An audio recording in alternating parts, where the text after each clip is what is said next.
আজকে LIC office বন্ধ, তার কারণ কালকে তারা ধর্মঘট করেছেন, কি বলবেন?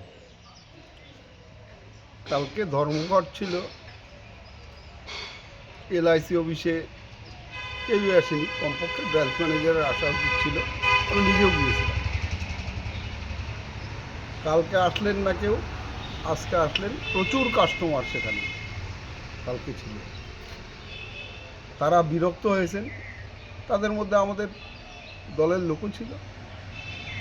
আজকে কেউ বা কাহারা ঝান্ডা লাগিয়ে দিয়েছেন, আমি জানি না কারা লাগাইছে, কিন্তু আমি এটা বলতে পারি যে আমাদের দল বন্ধ বিরোধী। এভাবে একজন ব্রাঞ্চ ম্যানেজারও আসবেন না, আজকে হয়তো ঝান্ডা লাগিয়েছে, এরপরে পাবলিক ডান্ডা লাগাবে, এটা আমি বুঝতে পারি। এই যে ওইখানে তো ঝান্ডা ছিল তৃণমূলের ঝান্ডা, তাহলে কি আপনারা লাগাননি? অনেক বিক্ষুব্ধ মানুষ, এখন সব মানুষ তৃণমূলের পক্ষে। যে কোনো প্রতিবাদ আমাদের ঝান্ডা নিয়েই করে, সে প্রতিবাদ করতে কেউ ঝান্ডা নিয়ে যেতে পারে তাহলে আপনার কোনো কনসাল্ট ছিল না? না। সেখানে দলের, এত বড় দলে কে কখন কোন জায়গায় প্রতিবাদ করবেন সেটা সবসময় জানা সম্ভব না, তবে খোঁজ নিয়ে দেখব।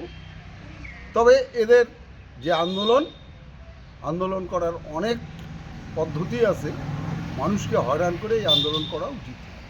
ওদের যে আন্দোলনটা ছিল সেটা ছিল কেন্দ্রীয় সরকারের যে জনবিরোধী নীতি তার বিরুদ্ধে। এটা কি বলবেন? কোন সরকারের বিরুদ্ধে, কার বিরুদ্ধে, এটা বিষয় না। বিষয়টা হলে বন্ধ একটা মানুষের চূড়ান্ত হয়রানির সৃষ্টি করে। মানুষ প্রচণ্ড বন্ধ বিরোধিতা মানুষের মনে ঢুকে গেছে। আর তার চেয়েও বড় কথা হলো বন্ধ করে মানুষের অধিকার কাড়ে নেওয়া। অধিকার রক্ষা করতে গিয়ে সাধারণ মানুষের যে অধিকার, তার প্রতিদিনের প্রাপ্য কাজ অফিসে, সেটা নেওয়ার অধিকার কারোই নেই। অনেক পদ্ধতি আছে বন্ধের, সেভাবে বন্ধ করতে পারে। যেখানে দেখা গিয়েছে যে গতকালও কাজ হয়নি, গ্রাহকরা কোনো কাজ করতে পারেননি, আজকেও কাজ করতে পারলো না, কি বলবেন? দুদিন বন্ধ পালাইতে হলো। এটা তো ওই অফিসকেই নিতে হবে। যারা অন্যায়টা করেছেন, কমপক্ষে ম্যানেজমেন্টের লোক সেখানে থাকা উচিত ছিল। কেন পিকেটারও থাকা দরকার ছিল? কেন বন্ধ করছেন যারা গ্রাহক, তাদের জানানো উচিত ছিল। কেউ নেই, তালা মেরে ফুর্তি করবেন, বাড়িতে বসে পিকনিক করবেন, এটা তো চলে না। অন্তত পিকেটিং করে বলতে হবে তাদের যে তাদের দাবি কী। সে লোকও তো নেই, শখ হাউসের মত।